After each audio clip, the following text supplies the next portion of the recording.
Hello, ഇന്നൊരു ചെമ്മീൻ റോസ്റ്റിൻ്റെ റെസിപ്പിയാണ്. അപ്പം അധികം മെനക്കെടൊന്നുമില്ലാതെ പെട്ടെന്ന് നമുക്ക് എങ്ങനെ ചെമ്മീൻ റോസ്റ്റ് ഉണ്ടാക്കിയെടുക്കുന്നത് നോക്കാം. അധികം ഇൻഗ്രീഡിയൻസ് ഒന്നുമില്ല കേട്ടോ. അപ്പോൾ ഇതെങ്ങനെ ഉണ്ടാക്കുന്നത് നോക്കാം. ആദ്യം ഒരു പാനിൽ കുറച്ച് അധികം വെളിച്ചെണ്ണ ഒഴിക്കുക. ഒരു 3 ടേബിൾ സ്പൂണൊക്കെ വെളിച്ചെണ്ണ ഒഴിക്കുക കേട്ടോ. ഇനി അതിലേക്ക് ഞാനൊരു 2 സവാള ചെറുതാക്കി അരിഞ്ഞാണ് എടുത്തിട്ടുള്ളത്. അതോട് ഇട്ട് കൊടുത്തിട്ട് നന്നായിട്ടൊന്ന് വഴറ്റിയെടുക്കുക. ഒരു മീഡിയം സൈസിലുള്ള 2 സവാളയാണ് കേട്ടോ എടുത്തിട്ടുള്ളത്. അപ്പോൾ ഇത് ചെറുതായിട്ട് ഇങ്ങനെ വഴണ്ടി വരുമ്പോൾ നമുക്കിതിലേക്ക് ചെമ്മീൻ ചേർത്ത് കൊടുക്കാം.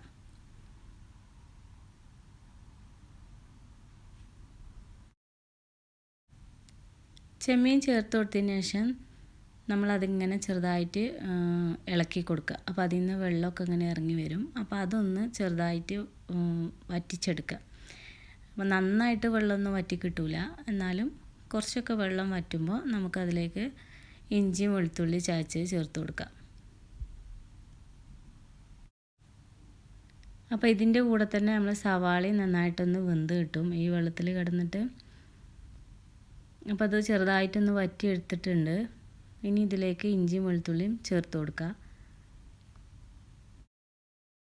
പിന്നെ എരിവിനനുസരിച്ച് നമുക്ക് പച്ചമുളക് ചേർത്ത് കൊടുക്കാം. ഞാനിവിടെ 4 പച്ചമുളകാണ് എടുത്തിട്ടുള്ളത്. കൂടെ ചേർത്ത് കൊടുക്കുക. പിന്നെ വേണ്ടത് ഒരു ചെറിയ തക്കാളി ചെറുതാക്കി അരിഞ്ഞാണ് കേട്ടോ വേണ്ടത്. അതും കൂടെ നമുക്ക് ചേർത്ത് കൊടുക്കാം.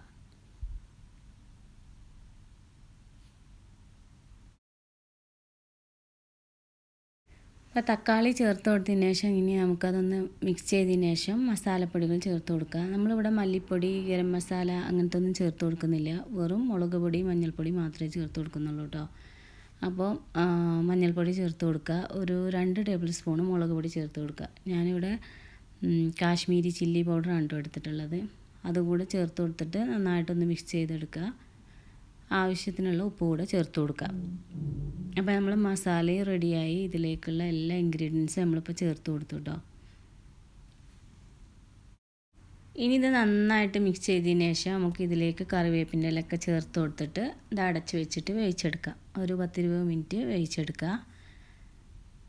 അതിൻ്റെ ഇടയിൽ നമുക്കിതൊന്നിങ്ങനെ തുറന്നിട്ട് നന്നായിട്ട് അതിലുള്ള വെള്ളമൊക്കെ വറ്റിച്ചെടുക്കാം. നന്നായിട്ട് ഗ്രേവി ഇല്ലാതെ വേണമെങ്കിൽ അങ്ങനെ നമുക്ക് വറ്റിച്ചെടുക്കാം.